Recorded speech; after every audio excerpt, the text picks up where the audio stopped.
In 2016, a company emerged from the tech world's shadows with a promise that sounded like science fiction made real. Artificial intelligence that could build your app, your software, your entire digital dream, instantly, perfectly, automatically. No developers needed, no coding required, just pure algorithmic magic. Builder.ai raised over $450 million. They secured backing from some of the world's most prestigious investors.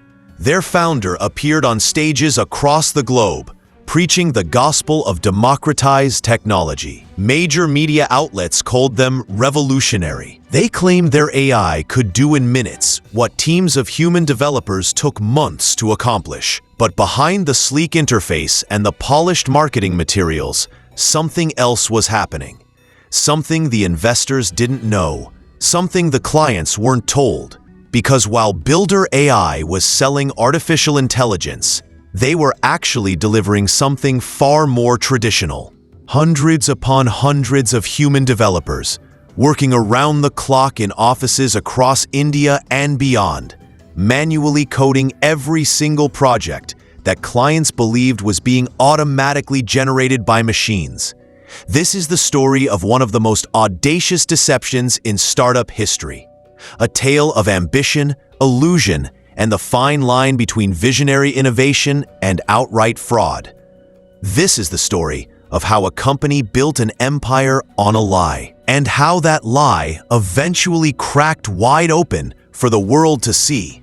How do you convince the world you've solved one of technology's hardest problems when you haven't? And more importantly, how long can you possibly get away with it? Before Builder.ai, there was Engineer.ai.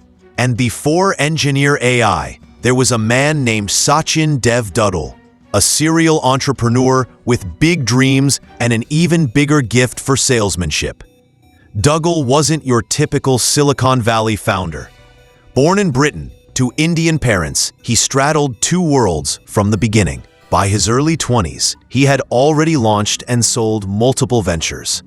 He understood something fundamental about the tech industry. Everyone wants to build an app, but almost no one can afford to do it properly. The economics were brutal. A quality mobile application could cost anywhere from $50,000 to $500,000. Development timelines stretched for months. Technical debt piled up. Projects failed constantly. It was 2012 when Duggal and his co-founder, Sora Doot, first began sketching out the concept. They weren't naive. They knew the challenges of software development intimately. But they also saw an opportunity. The no-code and low-code movements were just beginning to emerge. Companies like Wix and Squarespace had proven you could democratize web design. Why not software development? The initial vision wasn't necessarily fraudulent. They genuinely wanted to create a platform that would streamline app development, making it accessible to non-technical founders and small businesses. They started building a system of reusable components, pre-built features and modules that could be assembled like digital Lego blocks. The idea was sound. The execution, however, would prove to be something else entirely. In those early days, operating from modest offices, the team faced the same brutal reality every startup confronts. The gap between vision and reality is where dreams go to die. The artificial intelligence they imagined, truly autonomous code generation, was years, maybe decades away from being technically feasible. But investors weren't interested in incremental improvements. They wanted moonshots. They wanted disruption. They wanted AI. And so somewhere in those formative years, a decision was made. A line was crossed. If they couldn't build the AI that would revolutionize software development, they would simply pretend they had. By 2018, Builder.ai, formerly Engineer.ai, was everywhere. Their pitch was intoxicating. Build your app. In just 4 clicks, The marketing materials showed sleek interfaces where customers could select features from a menu, watch as their requirements were instantly analyzed, and receive a working application in a fraction of the normal time. It looked like magic because they claimed it was powered by something they called Natasha and Builder proprietary AI systems that automated the entire development process. The timing couldn't have been better. The tech world was drunk on artificial intelligence. Every company wanted to be an AI company. Machine learning was the hottest buzzword in boardrooms from San Francisco to Singapore. Investors were throwing money at anything with AI in the pitch deck. Duggal proved to be a masterful storyteller. Charismatic and confident, he gave interviews proclaiming that his company would democratize the ability to build technology. He compared Builder.ai to revolutionary platforms like Amazon Web Services and Salesforce. He spoke at major tech conferences, rubbing shoulders with industry legends. The press ate it up. TechCrunch, Forbes, Business Insider. Everyone covered the remarkable rise of this AI-powered development platform. The funding rounds came fast and furious. In 2018, they raised $29.5 million. The following year, they secured another $18 million. But the real validation came in 2019 when they announced a staggering $100 million Series C round led by Lakestar and featuring Japanese billionaire Masa Son's SoftBank. The company's valuation soared past $500 million. They had officially achieved unicorn status. Behind the curtain, the operation was scaling rapidly, but not in the way anyone expected. While Duggal was on stage talking about neural networks and machine learning algorithms, Builder.ai was hiring armies of human developers. Hundreds of engineers, primarily based in India and Southeast Asia, working in shifts to manually code the projects that clients believed were being automatically generated. The 4 clicks on the front end triggered not an AI system, but a sophisticated workflow management platform that distributed tasks to human workers. The brilliance of the deception was in the details. Response times were carefully calibrated to seem automated, but not suspiciously fast. The platform's interface genuinely did break down client requirements into standardized components, and there was some legitimate technology at work: project management tools, automated testing, reusable code libraries. But the core claim, the foundational promise that artificial intelligence was writing the code, that was theater. Clients loved it. They saw their apps come to life. They received updates. They launched products. For many, Builder.ai delivered exactly what they needed, even if not how they thought they were getting it. The company processed thousands of projects. Revenue climbed. The empire expanded. By 2021, Builder.ai stood at the pinnacle of the startup world. They had raised a total of $450 million across multiple funding rounds. Their valuation exceeded $1.4 billion. Duggal was featured on 40 under 40 lists. The company had offices in multiple countries. Their client roster included recognizable brands and enterprises. They claimed to have built over 300 applications, with thousands more in development. The pandemic had only accelerated their growth. As businesses scrambled to digitize, the demand for software development exploded. Traditional development agencies were overwhelmed.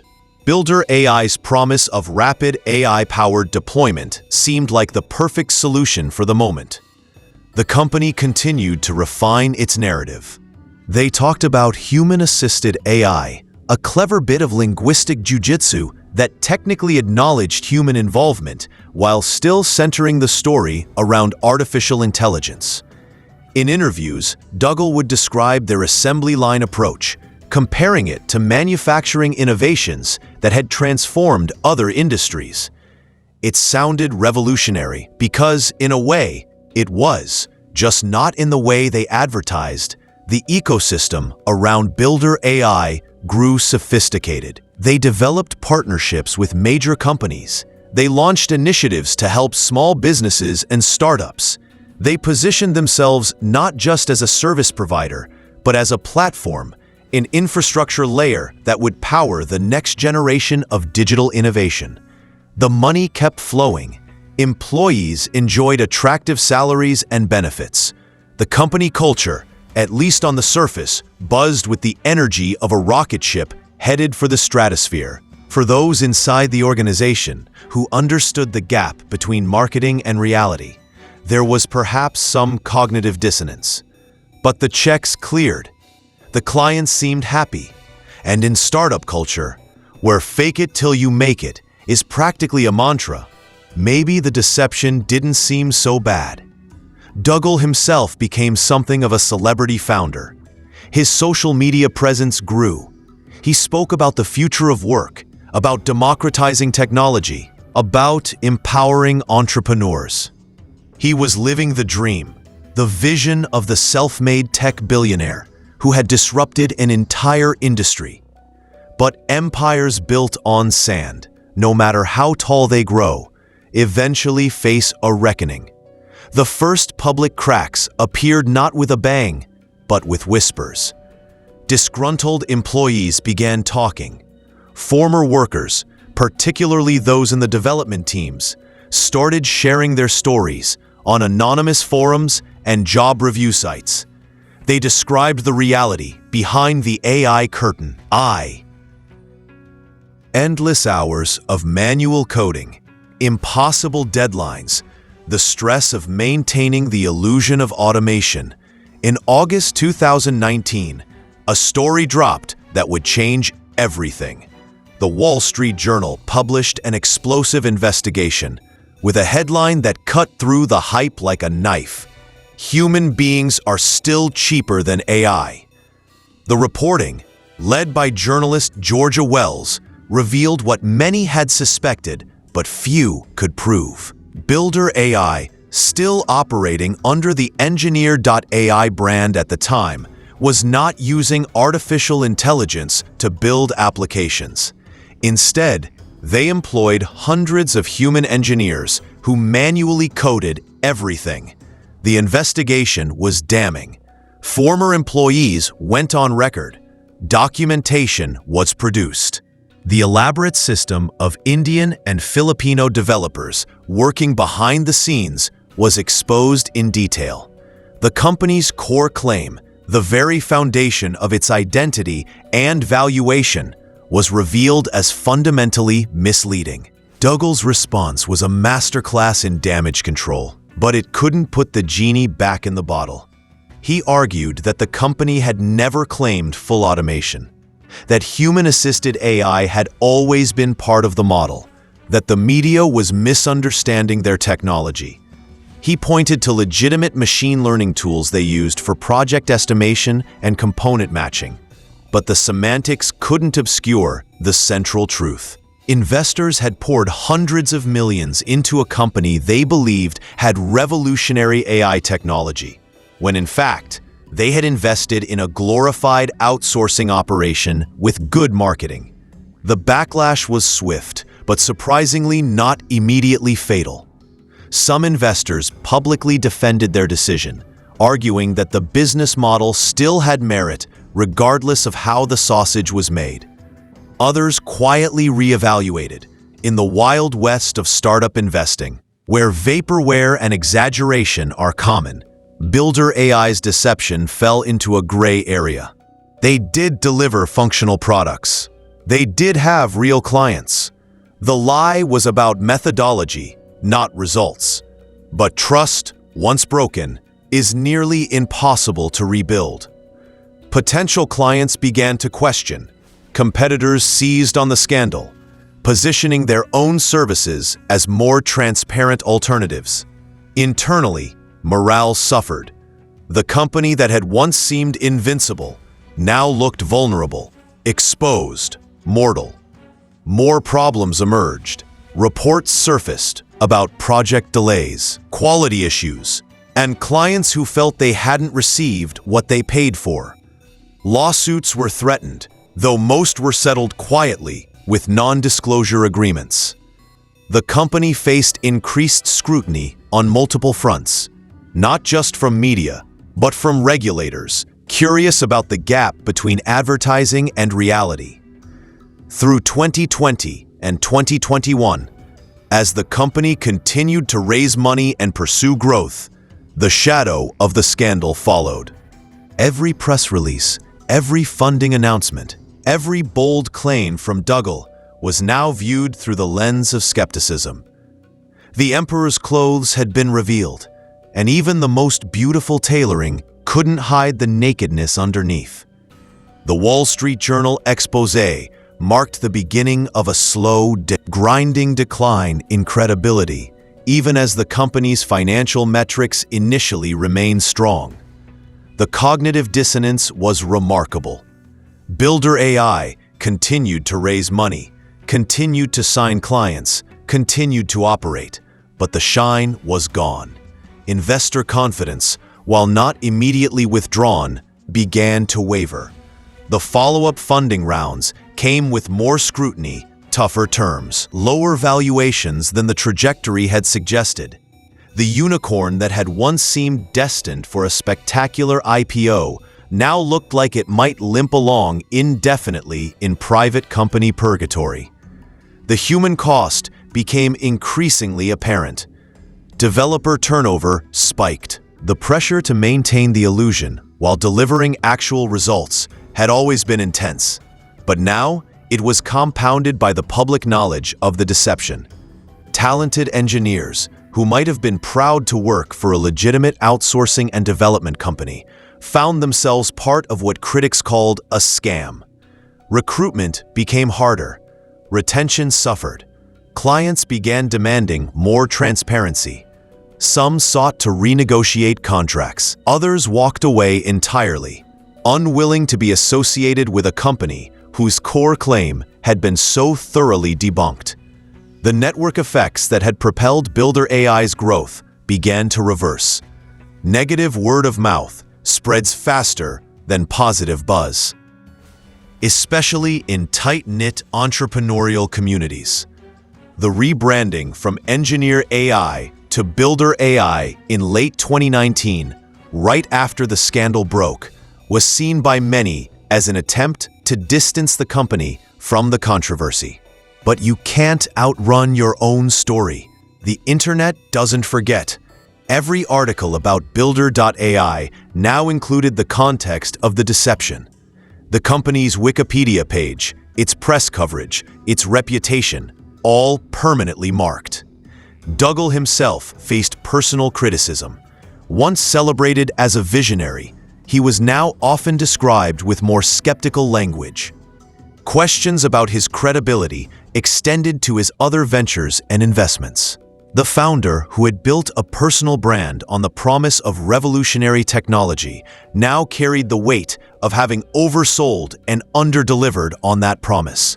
Perhaps most damaging was the missed opportunity.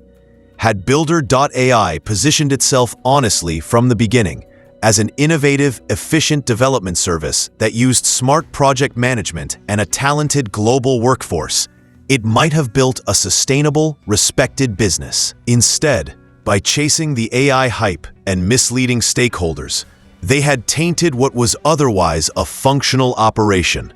The company didn't collapse overnight. These rarely do. Instead, it entered a kind of twilight existence, still operating, still doing business, but fundamentally changed. The momentum was gone. The dream was dead. What remained was a company trying to figure out what it actually was now that it could no longer be what it had claimed. Today, Builder.ai exists in a strange limbo between redemption and irrelevance. The company continues to operate, still processing client projects, still employing developers, still running its platform. Duggal remains at the helm, still giving interviews, still pushing the narrative forward, though now with notably more careful language about automation and AI. The company has pivoted, at least rhetorically, toward a more honest framing. They now emphasize their assembly line approach to software development, highlighting the speed and efficiency of their process without making unsubstantiated claims about autonomous AI. The reusable component library, the project management infrastructure, the global workforce, these are all real assets that have genuine value. Builder.ai has, in essence, backed into being what it should have been from the start: a well-organized, tech-enabled development service. Recent funding rounds have been quieter. The company raised $100 million in a Series D in 2022, but the terms and valuation were not disclosed, a telling sign in an industry that usually celebrates such announcements with specific numbers and valuations. Industry observers note that the company likely raised at a flat or down valuation, a humbling experience for any startup, let alone a former unicorn. The client base has stabilized around those who either don't know the full history or don't care. They just want working software at a reasonable price, and Builder.ai can still deliver that. The company claims to have built over 1,000 applications, now serving clients across multiple industries. The operation has been streamlined, costs have been cut, and the business model, stripped of its inflated AI promises, generates actual revenue. Duggal has tried to reframe the narrative, arguing that the company was simply ahead of the AI curve and is now integrating genuine machine learning tools as they become available. With the explosion of large language models and advanced AI in 2023 and 2024, there's perhaps an opportunity to deliver on some of those original promises, this time with real technology backing them up. Tools like GPT-4 and Claude can genuinely assist with code generation now, in ways that were impossible in 2016. But the trust deficit remains enormous. The startup ecosystem has a long memory. Founder credibility, once damaged, is almost impossible to fully restore. Builder.ai may continue as a going concern, may even achieve profitability, but the unicorn dreams, the IPO aspirations, the vision of being the next great platform, those seem permanently out of reach. Some employees and former employees have tried to reclaim the narrative, pointing out that the work they did was real and valuable, that they built actual products that helped actual clients, regardless of what the marketing said. There's truth in this. The sin was in the packaging, not necessarily the product. But in the attention economy, packaging is often everything. The story of Builder.ai stands as one of the most instructive cautionary tales of the AI hype cycle. At a moment when artificial intelligence became the most powerful word in business, when adding AI to your pitch deck could instantly inflate your valuation, Builder.ai showed both the opportunities and the dangers of that gold rush mentality. The legacy is complex. On one hand, Builder.ai did demonstrate that streamlining software development through better processes, reusable components, and global talent coordination was possible and valuable. They weren't entirely wrong about what they were building. They were just dishonest about how they were building it. The idea of democratizing app development, of lowering the barriers to digital entrepreneurship, remains worthy. The execution and the deception are what failed. For the broader tech industry, Builder.ai serves as a warning about the dangers of hype-driven investing and marketing. The pressure to conform to investor expectations, to claim revolutionary breakthroughs, to position every new company as the next Google or Facebook. This pressure creates perverse incentives. It encourages founders to exaggerate, to mislead, to cross ethical lines in pursuit of funding and validation. The scandal also highlighted the role of due diligence, or the lack thereof. How did so many sophisticated investors pour hundreds of millions into a company without thoroughly verifying its core technological claims? The answer speaks to a broader problem in venture capital. When money is cheap, when FOMO drives decisions, when everyone is afraid of missing the next big thing, rigorous scrutiny often takes a backseat to momentum and narrative. For entrepreneurs, the lesson is both clear and difficult. Integrity matters, but so does timing and framing. Had Builder.ai been honest from the beginning about their human-assisted approach, would they have raised $450 million? Almost certainly no, but they also wouldn't have faced the credibility crisis that has defined their recent history. The question every founder faces is whether the short-term gains of exaggeration are worth the long-term costs of broken trust. And for society, watching the Builder.ai saga unfold offers a glimpse into the strange new world where AI claims are often impossible for laypeople to verify. How do you know if something is really AI-powered or just clever automation with good marketing? As artificial intelligence becomes more powerful and more integrated into every aspect of business and life, the potential for deception grows. Builder.ai was a canary in the coal mine, a preview of the challenges we'll face in distinguishing genuine innovation from elaborate theater. In the end, Builder.ai's story is about the oldest theme in business: the gap between promise and reality. They promised revolution and delivered evolution. They claimed magic and produced competent work. They sold the future and provided the present. In a more honest world, that might have been enough. But they chose to chase the hype, to ride the AI wave with hollow claims. And in doing so, they built a house of cards that would eventually tumble. The company still exists. The worth continues. But the dream, the audacious, intoxicating dream of an AI that could code itself, that could democratize technology with 4 simple clicks, that dream died when the truth came out. And perhaps that's the most fitting legacy, a reminder that in the long run, no matter how good the story, reality always catches up. The question is whether you're ready to face it when it does.